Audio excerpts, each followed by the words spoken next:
மா இம் பா லா இம் மேங்கோ.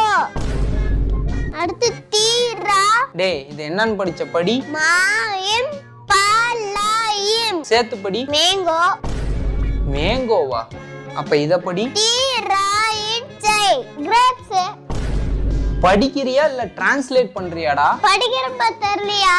ஒரு நிமிஷம் இரு. இத படி. மாரு இம் தாக்கா இம் மெடிக்கல்.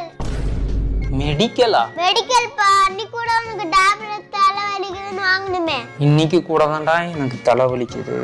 தமிழ் முடிச்சாச்சு, அடுத்து இங்கிலீஷ் படிக்கணும். இவ்வளவு நேரம் இங்கிலீஷ் தான்டா படிச்ச. இதுக்கு இங்கிலீஷ் புக் வேற தனியா வேணுமா? இங்கிலீஷ்ல தான் மாங்காய் இருக்கு. தமிழ்ல மேங்கோ, இங்கிலீஷ்ல மாங்காய். ஏன்டா? ஆமா, தெரியாதா? எனக்கு தெரியல. ரைட். வாப்பா இங்கிலீஷ் படிக்கலாம். எப்பா ஆள உர்றா சாமி. அப்பா இருப்பா. அப்பா அப்பாக்கு இங்கிலீஷ் பிடிக்கல போல.